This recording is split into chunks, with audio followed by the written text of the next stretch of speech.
Hi అండి, నేను మీ విజయ. గున్ని రసోయిలో అందరికీ స్వాగతం, సుస్వాగతం.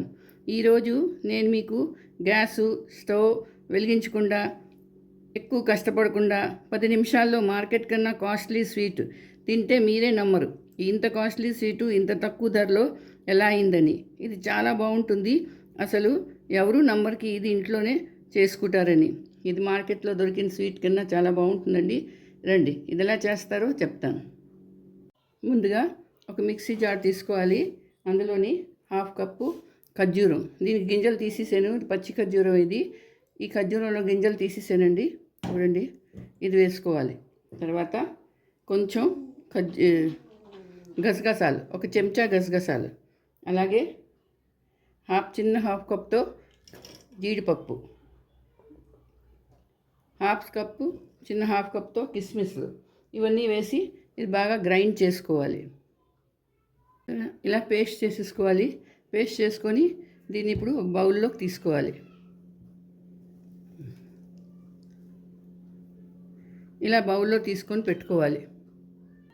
చూడండి, ఇది ఇప్పుడు చేతితో తీసుకొని కొంచెం చేతికి నెయ్యి రాసుకొని ఇది బాగా కలుపుకోవాలి. ఇలా కలుపుకొని దీన్ని రోల్ చేసుకోవాలి. ఇలా సన్నగా రోల్ చేసుకోవాలండి.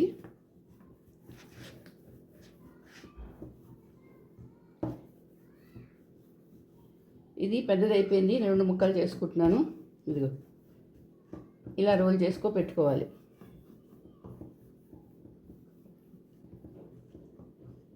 ఈ 2 పక్కన పెట్టుకోవాలి. చూసారా ఎంత షైన్ వచ్చేసిందో. ఇప్పుడు 1/2 కప్ జీడిపప్పు వేసుకోవాలి ఓ మిక్సీ జార్లోని. ఇది మళ్ళీ పౌడర్ చేసుకోవాలి. చూడండి, ఇది పౌడర్ అయింది. దీన్ని చేసే ముందు నేను 1/2 అవర్ ముందు ఫ్రీజర్లో పెట్టుకున్నాను జీడిపప్పు. ఎందుకంటే మళ్ళీ జీడిపప్పు పెట్టుకోకపోతే ఆయిల్ వచ్చేస్తుంది దానికి, అందుకని పెట్టుకొని అప్పుడు దీన్ని గ్రైండ్ చేసుకోవాలి. అలాగే ఇప్పుడు దీంట్లోని చూడండి కొబ్బరి పౌడరు, కోకోనట్ పౌడర్ అండి. ఇది మార్కెట్లో ఎక్కడైనా దొరుకుతుంది. ఇది వేసుకొని దీన్ని కూడా ఇప్పుడు గ్రైండ్ చేసుకోవాలి. దీన్ని కూడా ఇందులో వేసేసుకోవాలి. ఇప్పుడు 1/2 కప్ పంచదార, అది కూడా పౌడర్ చేసుకొని ఇందులో వేసుకోవాలి. ఇవన్నీ వేసుకొని బౌల్లోని కలుపుకోవాలి. ఇందులోని 4 చెంచాలు మిల్క్ పౌడర్ వేసుకోవాలి. ఇది చాలా చాలా బాగుంటుందండి, మార్కెట్ కన్నా ఎక్కువగా బాగుంటుంది. సరే, ఇంత బాగా కలిసిపోయింది. ఇప్పుడు ఇందులో ఏం చేస్తామంటే కొంచెం పాలు వేసుకొని ఇది కలుపుకోవాలి. ఎక్కువ వేసేయకూడదు, కొంచెం వేయాలండి. ఇది ఇలా కలుపుకోవాలి.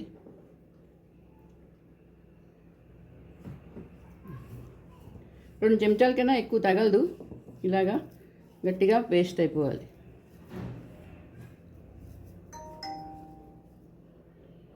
చూసారా, ఇలా కలుపుకొని పెట్టుకోవాలి.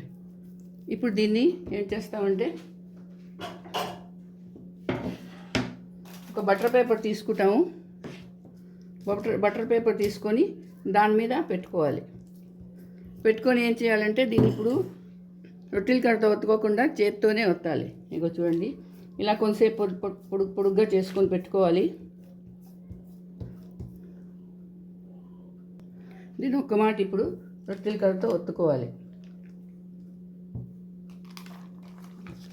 ఒత్తుకొని పెట్టుకోవాలి. ఇప్పుడు ఏం చేయాలంటే చూసారా, ఇది ఉన్నది కదా, దీన్ని మధ్యన పెట్టుకోవాలి. దీన్ని ఇప్పుడు నేను 2 భాగాలు చేస్తాను.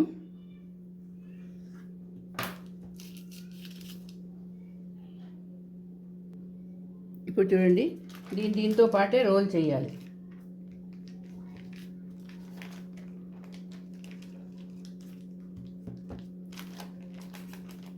అలా రోల్ చేసుకొని ఇది పూర్తిగా కవర్ చేయాలి.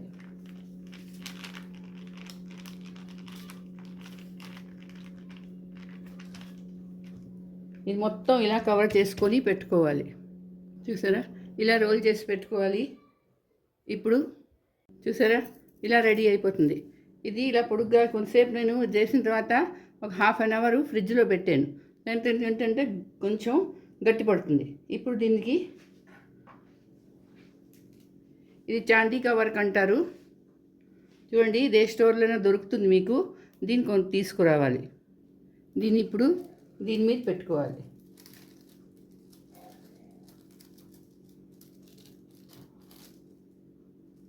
ఇలా అంటించేసుకోవాలి.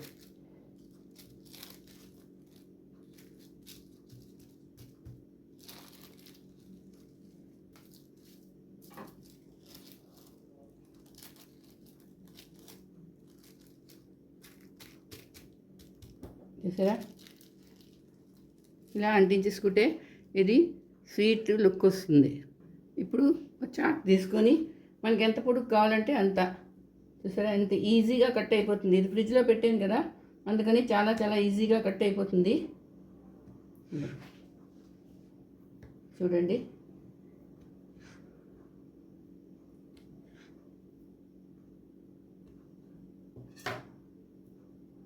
చూసారా ఎంత ఈజీగా కట్ అయిపోయిందో,